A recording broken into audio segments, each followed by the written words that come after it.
নমস্কার, কেমন আছেন সবাই? আমি আমার ইন্ট্রোডাকশন দিই। আমি কৃষ্ণা সাহা। আমি একজন মহিলা পুলিশ কর্মী এবং আমি একজন ভরতনাট্যম নৃত্যশিল্পী।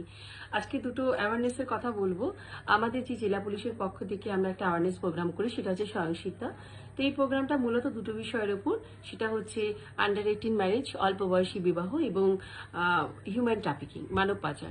তো আমরা যদি বড়রাই একটু অ্যাওয়ারনেস করি বাড়িতে বাচ্চাদের, তাহলে ব্যাপারটা একদমই ঠিক হয়ে যেতে পারে। প্রতি মুহূর্তে আমাদের কাছে কেস আসে কিডন্যাপিং বা ছোট বয়সী মেয়েরা পালিয়ে গিয়ে বিয়ে করে ফেলছে, নিজেদের মতন নিজেরা সিদ্ধান্ত নিচ্ছে। এটা যদি আমরা একটু বোঝাতে পারি যে এই বয়সে বিয়ে করাটা প্রথমত ঠিক নয়, আইনতভাবে নয়, করা যাবে না।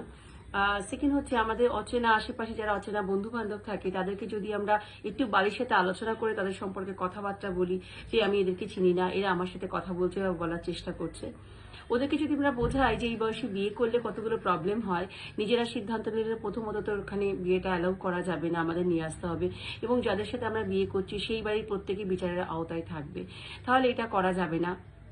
এখন স্কুলে পড়াশোনার বয়স এবং আমাদের নিজের লাইফকে গ্রো আপ করার বয়স। এটা হচ্ছে একটা, আমরা বড়রা যারা যদি একটু বাচ্চাদের সাথে আমরা গল্প করি, মিশি বন্ধুর মতন, এই ব্যাপারটা অনেকটাই সলভ হয়ে যেতে পারে। আর সেকেন্ড হচ্ছে হিউম্যান ট্রাফিকিং, যেটা মানব পাচার। প্রথমত আমাদের ফেসবুক আমরা করি, অনেকেই করে, এখন অনেক ছোট মেয়েরাও দেখলাম করে।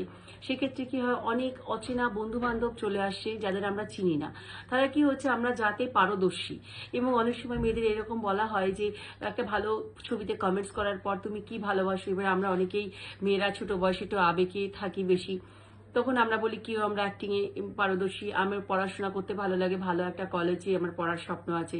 কেউ বলে যে না, আমার একটা ভালো মডেলিং করার ইচ্ছা আছে, ফটোশুটের ইচ্ছে রয়েছে, বা কেউ গান গাইতে খুব ভালোবাসে। তখন সেক্ষেত্রে তাদের সেইটা হিসাব করে তাদের সাথে কথা বলা হয় যে ঠিক আছে, তুমি আমার কাছে চলে এসো, এই দিন আসবে, আমরা হচ্ছে তোমাকে নিয়ে যাব, এই কলেজে ভর্তি করা হবে, বা এখানে আমরা ফটোশুটের জায়গায় তোমাকে অ্যাক্টিং কলেজ বা ফটোশুটের এখানে আমরা অ্যাডমিশন। তারপর কি হচ্ছে, তারা তো চলে যাচ্ছে বিশ্বাস করে সমস্ত সবকিছু নিয়ে, বাড়ির কাউকে না জানিয়ে এমন ভাবে তাদেরকে ট্র্যাপ করা হয়।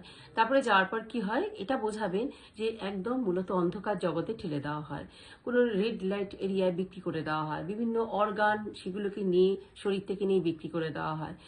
এই সমস্যাগুলো হয়, তারপরে সেখান থেকে কিন্তু সমাজে ফেরাটা খুব কঠিন হয়ে যায়। এগুলো যদি বোঝানো যায় তাহলে কিন্তু এটা স্টপ হতে পারে, কারণ এর পরবর্তীকালে কি দুঃখের সাথে লাইফটা আসে সেটা কিন্তু ওদেরকে বোঝাতে হবে, কি কঠিন। তো এইটা যদি আমরা বোঝাতে পারি, বাড়ির বড়রা যারা এই যে সমস্যাগুলো হয়, এরপরে তারা কি করে, নিয়ে যাওয়ার পরে বিভিন্ন জায়গায় বিক্রি করে দেওয়া হয় মেয়েদের, বিভিন্ন রেড লাইট এরিয়ায় বিক্রি করে দেওয়া হয়, যেখান থেকে আর কিন্তু সমাজে ফেরা খুব কঠিন হয়ে যায়।